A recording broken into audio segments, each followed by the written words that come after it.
Bonjour et bienvenue, je suis Youm de Troll de Jeu et je suis à nouveau là pour vous présenter des jeux de société.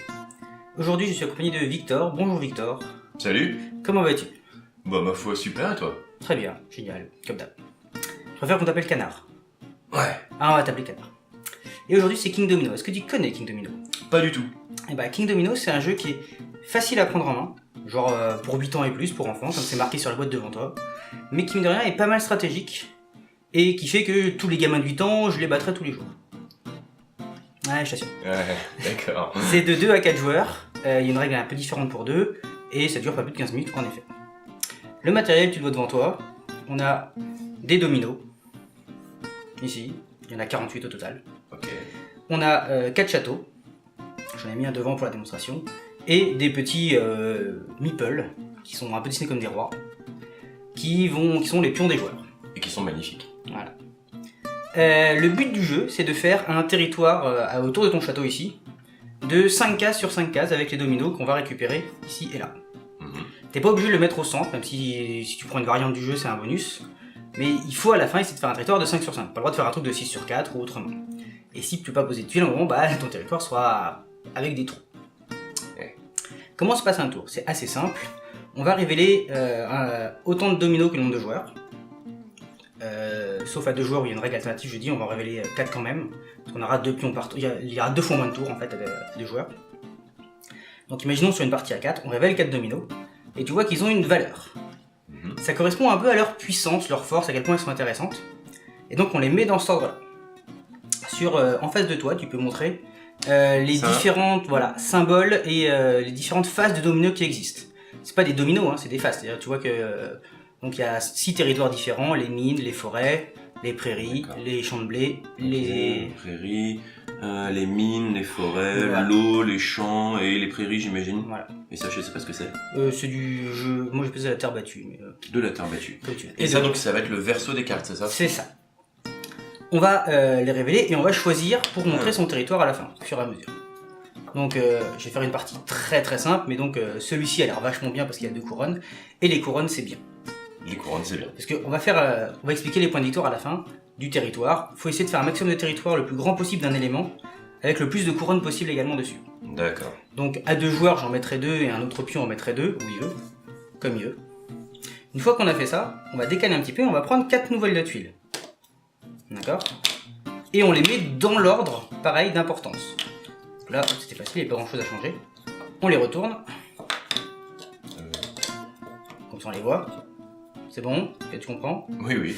Donc le joueur bleu qui est ici va prendre sa tuile, la poser quelque part sur son plateau, et choisir la prochaine tuile qu'il va prendre. D'accord. T'as remarqué, c'est le meeple qui est tout en bas qui a pris en premier.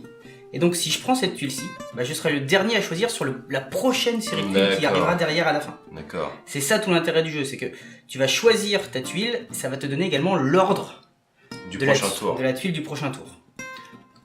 Maintenant, imaginons que je prends celui-ci, je n'ai pas le droit de le poser un peu n'importe comment. Il faut toujours qu'un de mes dominos, comme au domino, hein, touche un territoire identique, ou le château qui est au milieu, qui est un espèce de joker qui touche tout. Donc là, ce serait vachement intéressant de faire comme ça, puisque je multiplie mes points. Bien sûr. On est d'accord. On va faire un truc très très simple en mode, je vais prendre les tuiles une par une, pour essayer de faire un territoire. Donc si on continue sur ça, bah là c'est pas mal d'essayer de le garder là, pour agrandir ce territoire là, mais en même temps il faut essayer de garder une espèce de cohérence. Si t'as des idées, n'hésite pas. Les moulins, ça représente rien de particulier? Ça va faire des points de victoire, mais c'est ça, c'est les couronnes et points de victoire. Ok. Donc si je prends celui-ci, ce serait bien d'essayer de continuer sur Moi je le mettrais là, ici, pour... Mais dans ce cas là, j'abandonne complètement ça.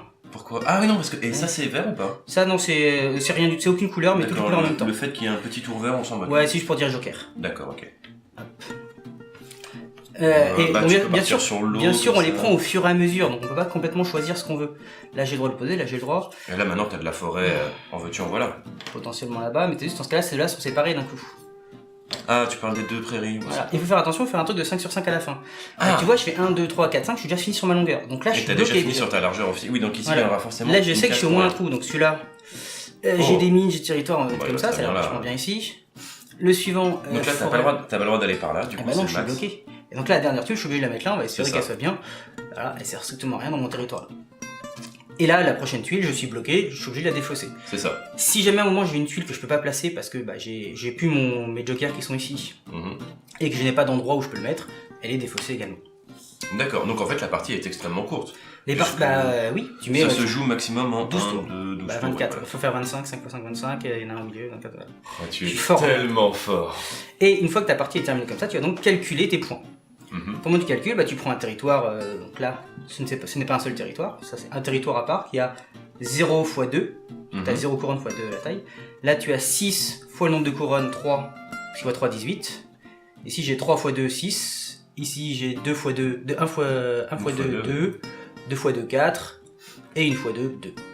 Parce que pas beaucoup de points. Et là, le fait qu'il y en ait plein mais qu'il n'y ait aucune couronne, il y a aucune couronne, ça fait 1, 2, 3, 4, 5, 6 fois 0. Ça fait 0. Et le fait qu'on ait une vache qui soit en train de tirer une charrette ça de ne foin, sert à rien du tout. alors que c'est une vache en train de tirer une charrette de foin. Complètement à rien du tout. Et donc si tu regardes les couleurs là-bas, tu vois qu'il y a certaines, les territoires, tu vois qu'il y a certains territoires qui sont plus présents, d'autres plus faciles à choper, etc. Ah, ça indique le nombre de tuiles. Ah oui, c'est le multiplié à côté, c'est le nombre de tuiles présents en effet. Donc tu vois qu'il y a beaucoup de forêts qui n'ont pas de points. Oui. Donc tu peux faire une grande forêt par exemple. Oui, mais il faut choper au moins un des 6 qui fait du point, et là d'un seul coup tu peux super bien. Plus t'en chopes, plus c'est bien. Oui, bien sûr. Mieux c'est. D'accord. Oui, pareil pour les champs. Exactement. Je sais pas comment ça se dit. C'est les champs de blé pour moi. Mais... Oui. D'accord, voilà. ok, oui, les règles sont... C'est très simple. Très. Tu sais y jouer, et n'importe quel enfant de 8 ans pourrait y jouer. Mais il faut quand même bien calculer son coût, calculer combien est-ce que tu vas prendre au tour après, est-ce que tu sacrifies, là je prends une tuile moins bonne pour avoir un meilleur choix au prochain tour, je me dis j'en prends une très bonne tout de suite, mais le prochain tour je prendrai ce qui reste, parce que le dernier il a vraiment pas le choix quoi, il pense que c'est celle qui reste. Hein. Donc c'est le jeu que tu choisis pour torturer des enfants de 8 ans? Non, c'est le jeu que je conseille aux familles pour faire apprendre des bons jeux aux enfants de 8 ans, pour qu'après ils jouent à des jeux encore plus difficiles, un peu plus stratégiques. Ça, mine de rien, ça fait pas mal réfléchir, j'aime bien les jeux qui font réfléchir. Bien sûr. Comment on sélectionne? Parce que là je vois que tu as fait 2 piles. Complètement au hasard. Complètement au hasard, ok. Parce qu'on voit les premiers numéros, donc ça pourrait être aussi stratégique de dire alors, ah là il y aura le 47. Normalement c'est dans la pile, dans la boîte, et tu vois pas les numéros. D'accord. Là j'ai pas ouvert la boîte, donc mais bien pensé. Voilà, j'espère que vous avez compris, que ça vous a plu. N'hésitez pas à nous aimer sur Facebook, partager la vidéo, tout ça. Et venir tester le jeu aux soirées où tu viens souvent. Toujours. Les mercredis soirs à Troll de jeu, on fait tester les jeux, n'hésitez pas à vous inscrire pour venir tester les jeux. En vrai on est gentil. Hein. Merci de nous avoir suivis, bonne fin de journée et à bientôt. Salut.